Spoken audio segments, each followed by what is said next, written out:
All right. While Steph looks up a comment from someone on Quora, which I appreciate, by the way, I just thought I'd let you listeners know I accidentally recorded this with the Three Angry Nerds intro and not the Nerds in Love intro. So now I just deleted that, and now I'm just recording this instead so you don't get confused. All right. Thanks. Bye. On with the show. Hello, everybody, and welcome to the Nerds in Love podcast. I'm your host, Kurtis. With me, as always, is Dr. Stephanie Sarkis, Ph.D. You can find stephaniesarkis.com. How are you today, Steph? I'm great. How are you? I'm great. Good. How's your weather? The weather is good. Yeah, well, actually, not really. Actually, it's right now we got the forest fires and they're pushing all the smoke down. So it's getting to the point now where I saw on Reddit there was a joke saying like there was a fake tourism ad for Vancouver in 2077, and it was just like everyone wearing gas masks and having to deal with all the bad smog and all this. So well, we'll be underwater, so wherever we live, we're gonna have issues. Yeah, I just figured I'm like, you know what? If I can just like peace out by that point, I'll be good. Just if it's by 2077. Yeah, I was joking. Yeah, like yeah. Not to get morbid or something, but yeah, I mean that's a while from now. I was at a drugstore getting some stuff the other day, and there was an old man ahead of me, and they were like asking like, "Oh, do you have a points card?" And he was like, "I hope to die in the next 3 years. I don't have a points card." And I was just like, he's honest. Yeah. It's like, hey, to live that long that you're just like, I don't need a points card. I'm not gonna be that much longer. Like, what would I use it for? I'm not gonna go flying. I mean, that's impressive to get to that point where you're that age where you're just like, it's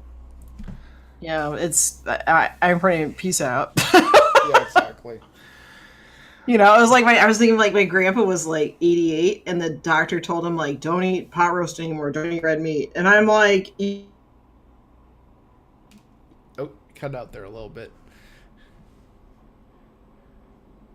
Uh-oh. I think we lost Steph. Yeah, I can hear you now. Okay, you're back. Okay. So my grandpa, when he was 88, his doctor told him not to eat red meat anymore because it wasn't good for his health. And I'm like, he's 88. Yeah. So I'm like, you eat whatever you want. I'm like, I will make a pot roast for you because, 88, you can eat what you want. You do what you want. Yeah, exactly. Right. You chew you. Cool.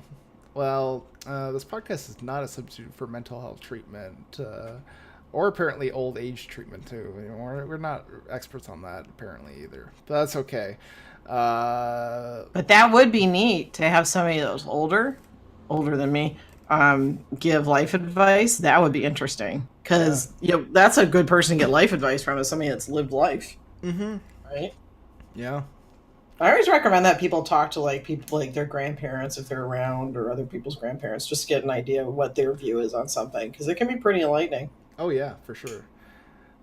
It's also too, like, I guess listening to people who are older and wiser, it's like we take for granted that, like, they're there, but it's like, no, they're a resource. Like, go talk to them, go ask them. Mm-hmm.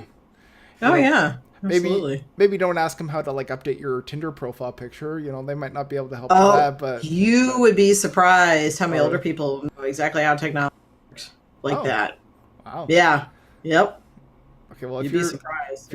If your grandparent knows how to change a Tinder profile picture, let us know. Mailbag@threeangrynerds.com. Informal poll. Just curious if your grandma and grandpa are able to do that. I would be curious. I might even ask mine, like, hey, do you know how to update your Tinder profile picture? And they'd be like, what? Oh, your great grandpa? You can ask your great grandpa. Yeah. Or you mean your grandpa? Yeah, my grandpa. Because your great grandpa's like what, 94, 95? Oh no, my great grandpa's like passed away, but when did he die? It was a while ago. I can't. Well, I remember you went to Remembrance Day with him. Oh no, that wasn't my that wasn't my great grandpa. No. Who was that? That was my grandpa. Oh, I thought it was your great grandpa. No. Ah. I love how we're doing this all on the air. No one really cares. Oh, I thought it was your great grandpa. Okay. No. Anyways. But your grandpa's pretty cool. It sounds like, so. Oh yeah, grandpa's cool. Can't go wrong with grandpa. Let's answer some emails here. Nobody cares about my grandparents. They didn't email in, hey Kurt, how's your grandparents? No. There's more Yeah, important... people like it when we talk about, that we're not just talking heads that read questions, so that's good. Yes, that's true. We have personalities, sometimes, not all the time. Sometimes.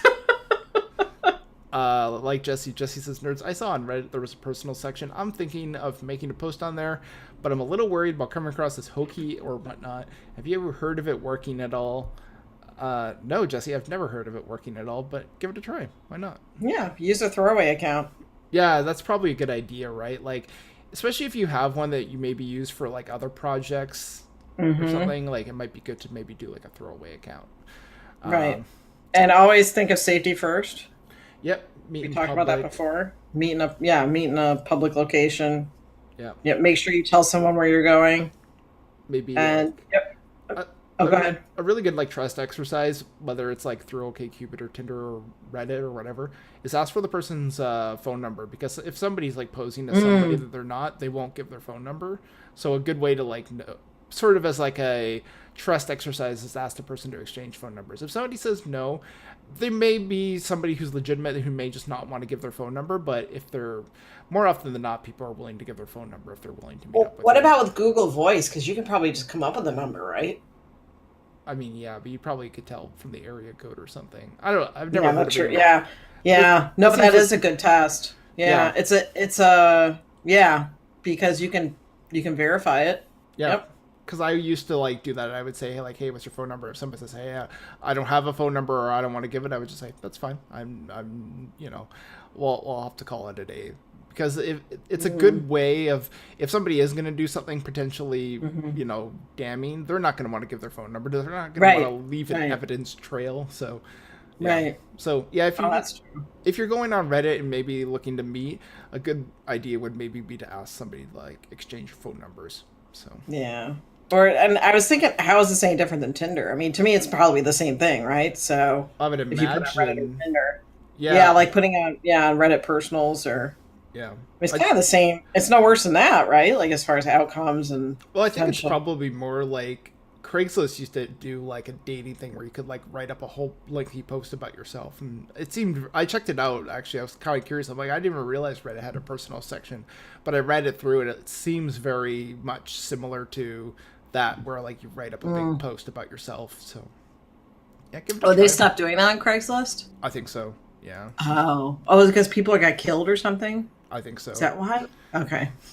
So that's a downside. Jesse's I don't want to do this now.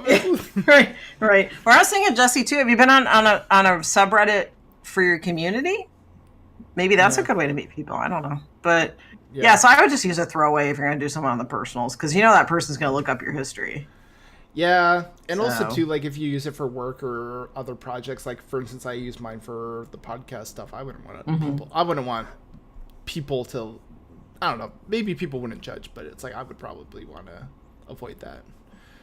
Yeah. So good luck, Jesse. Yeah. Brianna. Can we read Brianna? Yeah, sure. Okay.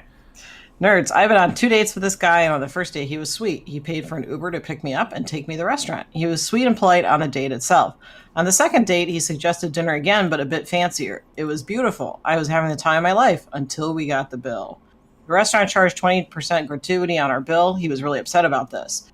He asked to remove it. They wouldn't. He asked to speak with the manager. The manager refused to remove it. Then he says will only pay for the base bill, not the gratuity. They tell him that if he refuses, he'll be charged with theft. By the end of all this, I was embarrassed. He was quite upset too and seemed to realize he messed up. When we ended the date, he didn't offer up another date or go for a kiss. He just said, good luck. This whole thing is weird. I mean, yeah, he probably overdid it with the staff, but he's beating himself up about it. Should I text him and ask him for a third date or leave him to make the next move?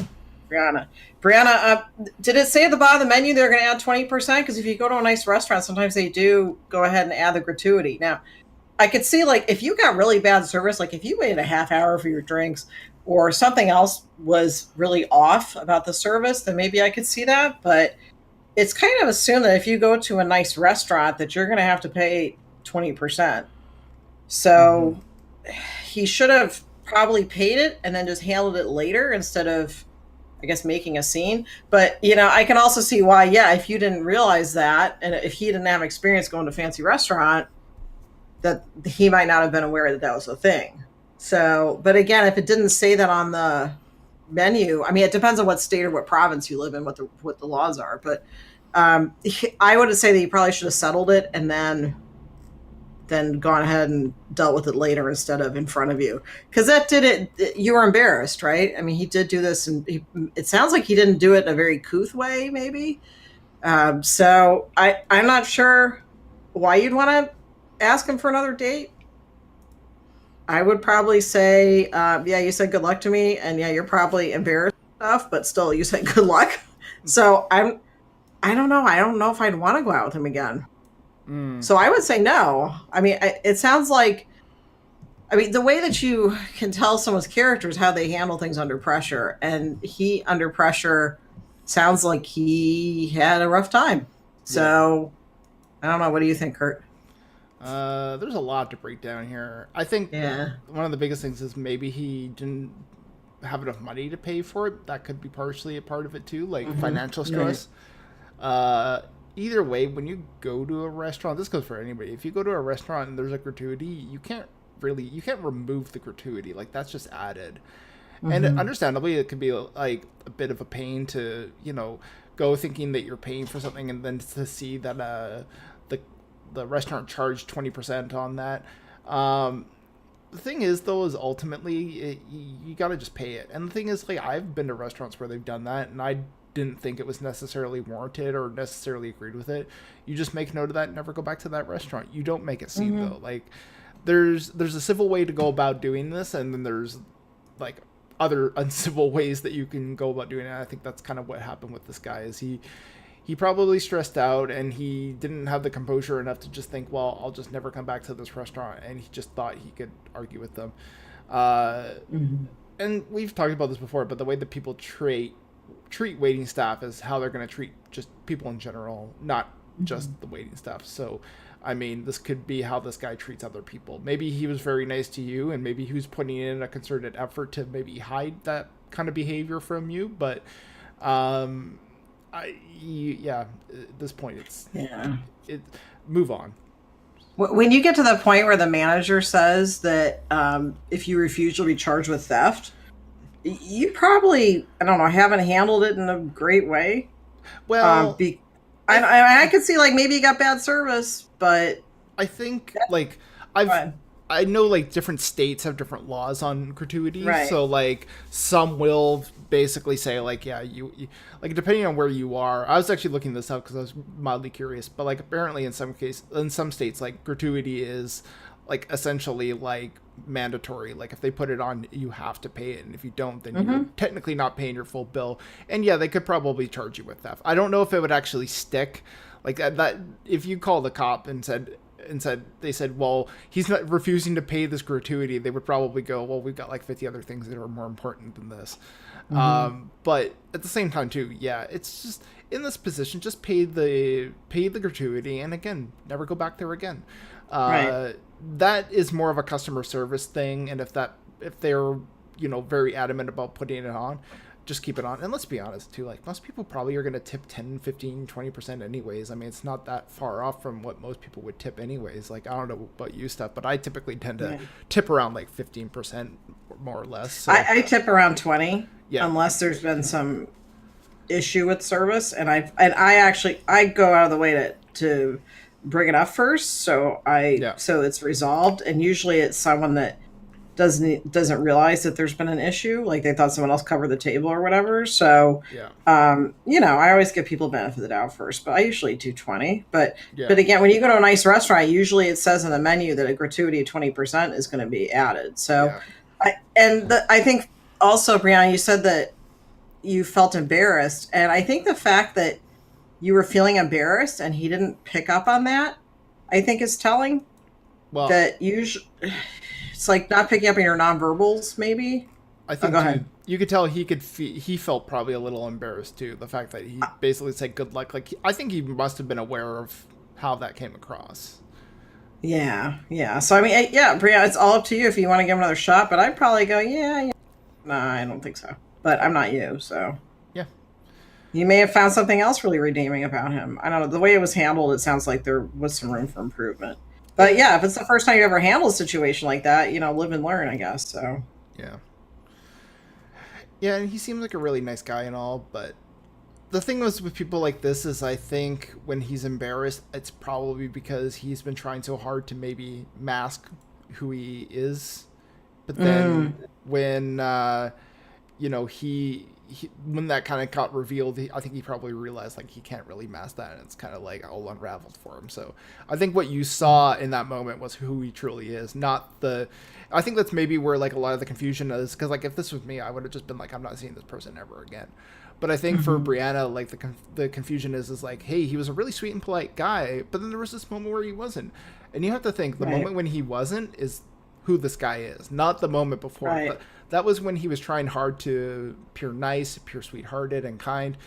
That's not him, though, obviously. Because if somebody's actually truly like that, in that situation, they would have kept their cool and handled it properly. Right. So let's talk about like how you would handle that if you let's say were, I guess, an enlightened person or whatever. You probably would have just paid it. Yeah, you would have just paid it. Yeah, and like Kurt said, like not go back there if the service wasn't great. Or, you would have maybe read up ahead on going to a nice restaurant if you hadn't been to one before. Or, if you found that in your state or province that they're supposed to post on the menu what the gratuity is, if they add a gratuity, well, then you can take it up later with, like we have a state attorney that handles like fraud stuff and things like that. So you have things you can do if you feel like, they didn't. Yeah, they do, because they're pretty good about that. But you usually just want to pay it because, again, you don't want to embarrass your date. I think that's the and it's like biggest thing. That's the restaurant's policy, and it's like when you're at a restaurant, you have to abide by their policy. If you don't like their policy, don't go back. You can't just go there and go, well, I disagree with this. I disagree with this. If you said that, they're going to say, well, why'd you come here, right? Like you got to play along with their rules. And I think that's probably where a lot of the issues here are stemming from. Right. So. And if you want to go to a nice restaurant, figure in that you're going to pay 20% tip anyway, and then think about if you can afford that. Like, I know everyone's different when it comes to tipping, and I think that's probably partially where this came from too, is this guy probably maybe tips maybe 10% or something, and maybe just saw 20% and just as like a very visceral reaction was like, well, I don't tip 20%, no. Like when I see, like if I see that, my typical thing is like, well, I might do 15, but you know what? If they want to charge 20, it's not that far off from what I would do. Now, if they were like charging like 50% gratuity, I'd probably like be like, oh no, raising an eyebrow there. I don't even know if anyone would actually do that. That seems like I've never seen it. But, but there are different ways that this could have been handled. So I mean, I think you're right that the way we handled this. We tend to look at people's potential rather than who they are. And I think... Okay, so we're back. Steph just phased out of existence. What were you going to say, Steph? That I think sometimes we look at people's potential rather than who they really are. And I think that trips us up because we look at who somebody could be or what we want them to be rather than who they are. And I think, like you said, this guy said who he was. Yeah. When someone tells you who they are, believe them. Yep. All right. Next up is Roger. Roger says, nerds, I went on a date with this girl, and she was great. We got along well, laughed, smiled, had a great time. We leave the sushi restaurant, and she asked me where I'm going afterwards. I tell her I'm not sure. She offers to go back to her place. For context, I'm a virgin, and while I'm not waiting for marriage, I certainly want to know the person I'm sleeping with is committed to me. We get to her place and she wants me to come in, and it dawns on me that she wants to sleep together. I insist that I am not interested in this. She just says it's fine and goes inside. I've texted her since and she's essentially ghosted me. This sucks, but I know why. Am I an idiot for messing this up? Roger. I don't think you messed it up. So you would have rather done something that you're uncomfortable with? I mean, good for you for sticking to your principles. I guess it sounds like she was just looking for a hookup. And I'm not sure why you're blaming yourself, because it sounds like she had some poor behavior. It sounds like you said no and that she kept pushing. Yeah. And you may have been ghosted even if you did sleep with her. There's no telling. So, but aren't you glad you didn't? I mean, so I think that this is not an issue with you. This is an issue with how she treated you. Yeah. So, what do you think? I think I don't know. I guess I'm kind of like a little bit confused on like if this is something you're okay with, why are you conflicted about the fact that she hasn't messaged you? I mean, you say, did you mess this up? Well, I mean, if this is what you are believing in, then why would you have messed this up? Like, this is what you believe in, right? So I don't think you would have messed this up. I sense maybe you might want to maybe not try to dictate what you should or shouldn't do, but like maybe you might want to lax a little bit on that. I mean, not to say that you have to like just go out willy-nilly with anybody, but like maybe this is not working for you. Maybe you might want to consider the fact that like you've had somebody who was attracted to you and wanted to spend a night with you, maybe I'm sensing a bit of regret is basically what I'm sensing here. And if that's the case, like, yeah, maybe it might be not that you messed up, but maybe you might want to maybe reevaluate what you're doing and whether it's working for you. And if not, maybe you might want to, try something different. Not to say you need to or anything, but I mean, there's nothing to say that you can't sleep with someone and still have like a meaningful relationship. Like that is always possible. Obviously there's always like the one night stands and stuff like that, and obviously you want to practice safe sex, but I think there's room for someone to have a healthy active sex life and still get towards like a meaningful relationship. So I don't know, that's what I think. I don't know. I think he dodged a bullet. Yeah. And yeah. Well, and I think it largely depends on like how committed he is to these ideals, I guess. Because it's like, yeah, if you're really committed to it, then yeah, you dodged a bullet for sure. This is not something that you're interested in. But I don't know. Again, I sense a little bit of maybe hesitation and regret, but it's hard to say over email, obviously. I think it's because rejection feels like rejection regardless of why or who. So I wonder if that's part of it too, is that you're wondering, Roger, why you're rejected. And I think that it has to do with, whatever she was looking for, she didn't find. And it's not personal. I know we've talked about this several times, and very rarely is this stuff personal, and it's part of dating. So I don't really see the issue with you. I think that, you've made an attempt to contact her and she has not answered. So you kind of have your answer, and we'll never really know why she did. It could be that she got together with an ex. I mean, we really, truly don't know.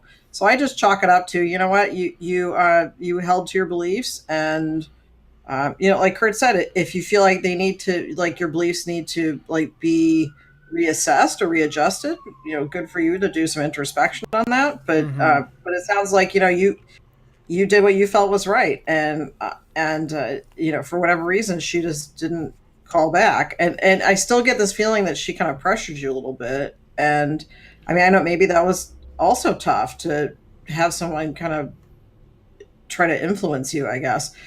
So yeah, but again, if it's something like this principle I have needs to be adjusted, because that happens with time, then yeah, maybe it's time for some introspection. Yeah. All right. Do you want to read Darren's email? Sure. Darren says, last week I went on last it week. Might be lax too. You never know. Last week I went on a date and was having fun, but I was confused by answers from my date. On her profile, she says she's gender fluid, and I didn't know what that meant, so I asked and got a sort of convoluted answer. I asked if that was the same thing as being trans. Again, I don't know. And she said she's quote-unquote sort of trans. Like, WTF, how can you just be sort of trans? That makes no sense, right? We otherwise got along, but now I'm worried that she may be trans, and while I totally respect anyone's choice to do so, it's now I'm looking for personally. Darren, this sounds like just this didn't work for you, so move on. And that's kind of where I'm at with it. What do you think, Kurt? Yeah, I kind of agree. You can't, like, how can you be sort of trans? That doesn't make much sense. I don't know.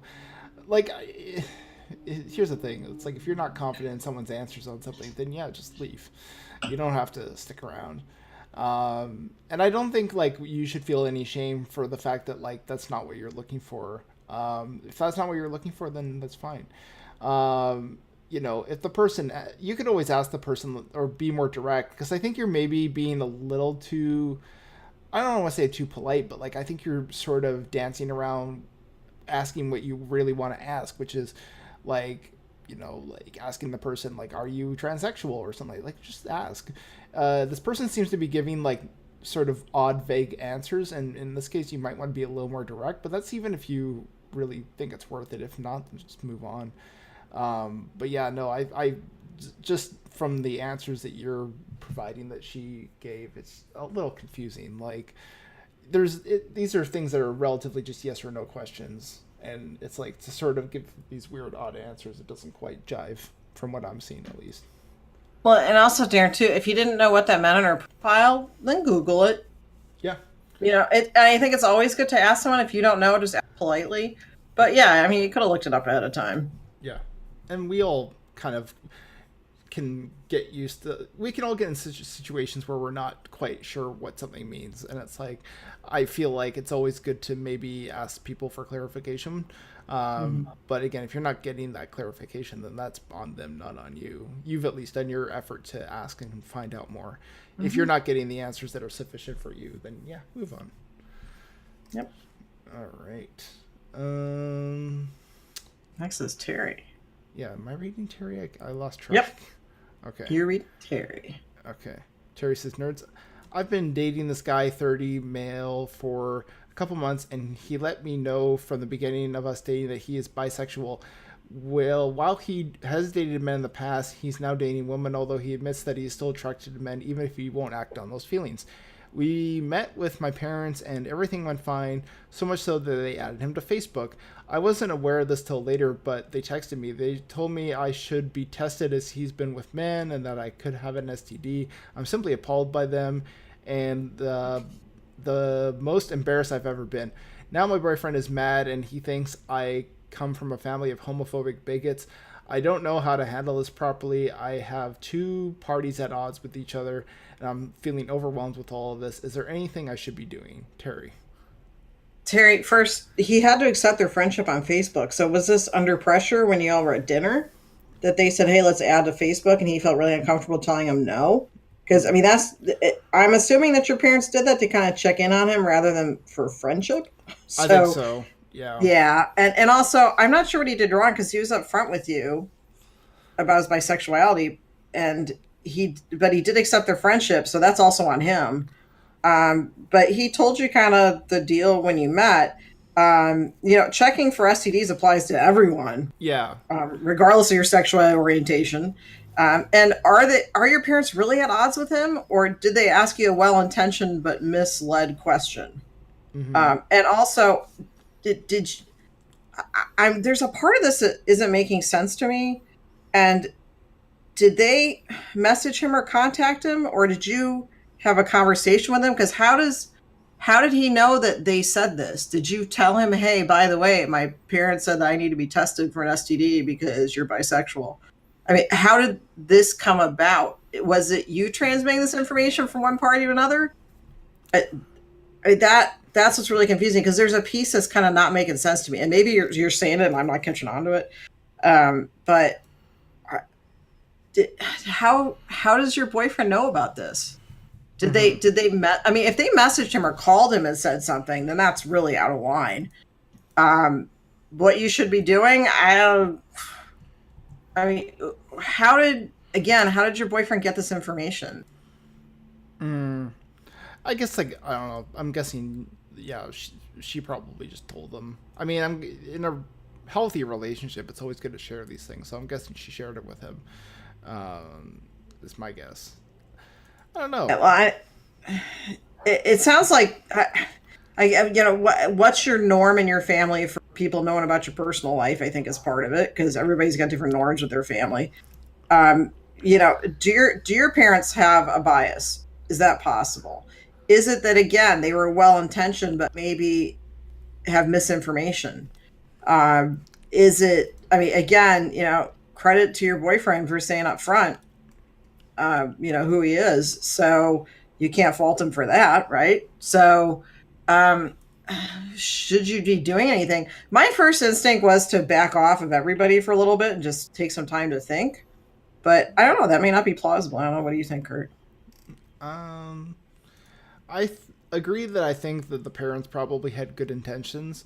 I kind of chalked this up to they're probably just a little rough around the edges. They probably maybe aren't aware of the appropriate terms or the appropriate way to approach something like this. But I think at the end of the day, like they do raise really important questions, like,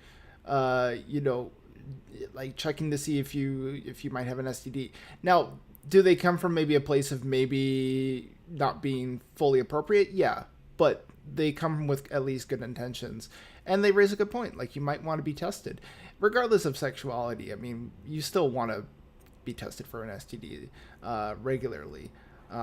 So definitely that part to me is just like, well, there's nothing wrong there. I think if I had to wager a guess, I'm guessing, Terry, you probably are maybe aware that your parents are maybe like this or to some degree. You know, maybe they're not like the most cultured people. Maybe they aren't the most aware of the appropriate terms for things like this.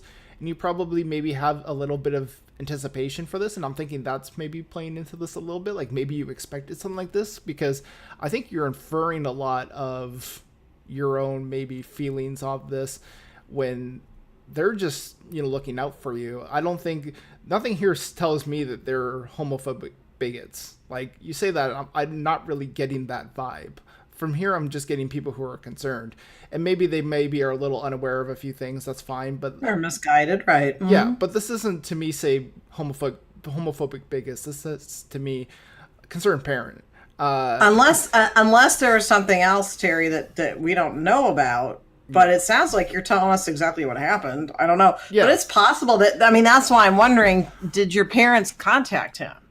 Well, so I would I'm going to take a wild guess and say that the parents probably reached out to her rather than to him, because in a case like this, I'm guessing the parents are probably going to go and reach out to the daughter or son to, you know, ask them something. Like, you're not going to go to the boyfriend in a case like this. You're going to go to the partner or to the son or daughter. So, well, the other thing too, just the etiquette of adding somebody on Facebook that's your kid's partner, you probably want to check with your kid first to see if it's okay. And also, it's interesting that your boyfriend said yes to, I mean, it's not like they can friend him without him friending back, right? So it's kind of curious. Maybe he thought that they weren't going to have an issue. I mean, that's part of it, is that I mean, he okayed their friendship, which is curious.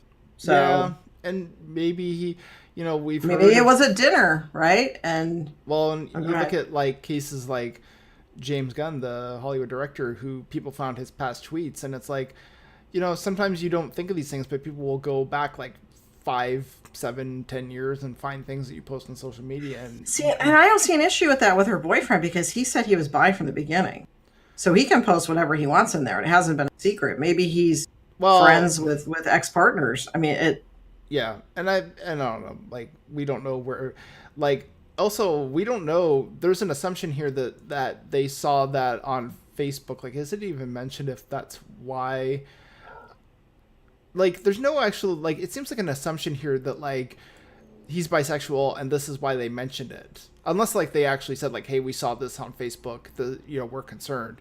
Like, there's no mention of that, right? And I guess, like, I'm kind of seeing, like, a lot of lines drawn here that, to me, aren't necessarily existent. Like, you know what I mean? Like, it just seems like there's a lot of conclusions being drawn here when... I got that impression because she said that she wasn't aware that they added him on Facebook until me, and they told her that she should be tested as he's been with men and I could have an STD. That I put all that together, but you're right. Maybe there's a gap somewhere in there. Like, maybe this is like a bit of an assumption on her part. So, yeah, but also, you know, your parents add them on Facebook. Maybe it's a little early to do that once you just met them and you've only been dating for a couple months too. Yeah. Either way, I think we're kind of making some big assumptions here. There's just not enough information here, unfortunately, to probably give like the best answer. But like, it's time to talk to somebody.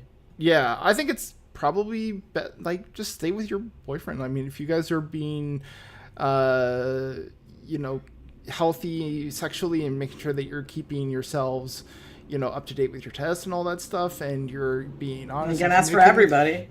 Yeah, and as for your boyfriend not getting along with your parents, I mean, it happens, and you know, hopefully you guys can move on. But the thing is too is relationships don't always need to not work or work depending on the parents liking somebody. I mean, parents don't always have to like your partner. I mean, obviously it would be nice if they all got along, but you have to weigh whether that's actually a big important matter to you or not. If not, then just keep on doing what you're doing. They may come around. They may not. Yeah. It doesn't matter at the end of the day. And it depends on your relationship with your parents. If parental approval is very important to you, is for some people, just like for some people, it's not a big deal. You have to look at that too. You know, what's your relationship with them, and what's been kind of the unwritten rules of your relationship. Yeah. Like, in some families, parents do have a say on who someone dates. So, yeah, it really depends on that too. There's just a lot here, and I feel like there's just a lot of vagueness. But yeah, either way, I'd say just evaluate whether you think it really is all that important. But yeah, that's what I'm saying. Like, I would take a couple days. You're just like, everybody, I just need a couple days to think through this. And are they really at odds with each other, or were your parents, like Kurt said, did they bring up something that maybe they didn't fully grasp yet, or they're misunderstanding? So, I mean, have they said this to you with other partners? Maybe, I don't know, but yeah, and that's the thing when you Facebook friend somebody, they may have stuff on their profile that you didn't want to see. That's part of the issue when you friend your kids' partners. So that's the other part of it, is that I'm not sure what they were expecting, but and neither is it any of their business to share that with them, with your parents, about his orientation, because that's setting a good boundary with your parents too. So but I mean, if you're happy, and again, it's okay to you if your parents aren't okay with him, or maybe again, it's not personal. I mean, it sounds like you just need to first contemplate it, what you're going to do, and then second, you need to talk to everybody in this equation. Mm-hmm. Well, good luck, Terry, really, at the end of the day. Yeah, let us know how it goes. All right. Last email is from Hector. Hector says, Nerds, I joined Tinder a month ago and matched with a few girls, including this one girl who made it clear that she's pregnant. She wouldn't tell me much aside from the fact that the father isn't in the picture. I was interested in her and didn't raise any red flags, so I agreed. Then I started to learn more, like how she's been pregnant for 3 months and only broke up with the boyfriend 2 weeks before we met because he wanted her to abort the pregnancy and she refused. She's also very demanding that I pay for her. Anytime we go out, she waits for me to pay for the bill. She says she pays if it's a small amount, but if it's more, she just sits there checking her phone. All my friends say that I'm being played here, and frankly, I feel like I may be too. I'm ready to end things with her, but part of me thinks, what if she's the one? Am I right in thinking it's time to end things, Hector? Yes, end things. This is not healthy. Right. Yeah, and there's this fallacy that there's just the one, and you could meet many ones in your lifetime. Yeah. So I think people kind of fall in that trap with that. And yeah, you're not happy. You've only been together a month. I mean, I had to go back and read that. I mean, it's been a month. You're not in a multi-year relationship.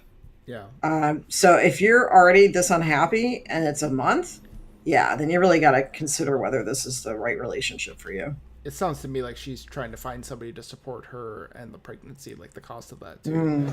Like, I don't know if she's asked you to pay for other things associated with the pregnancy, but that's something that kind of comes across to me. And this is that she's probably now on her own in this regard. And now it's like, well, I could probably find some guy to help support me in this. That's the impression I got. So you don't want to be that guy. I mean, some people are okay with that. And ultimately, if you were, then sure. But it sounds to me like you're being taken advantage of here. And I think it's probably... And if you were comfortable, you wouldn't have written to us. Exactly. So. Yeah. So it's time to move on. Yeah. Unfortunately. I mean, it sucks because it's like, I get the feeling like maybe this person is for me, but, ultimately maybe, but this is not something that somebody in a healthy relationship would do. And I think it's always good to redefine that. Like, there's healthy relationships and there's not healthy relationships. And at the end of the day, if you're not feeling like you're in a healthy relationship, there's nothing wrong with just looking elsewhere. So. Right. And I'm all for listening to your friends, and especially if you really like someone and you're in love with someone, sometimes our logic kind of can go out the window, because that's how.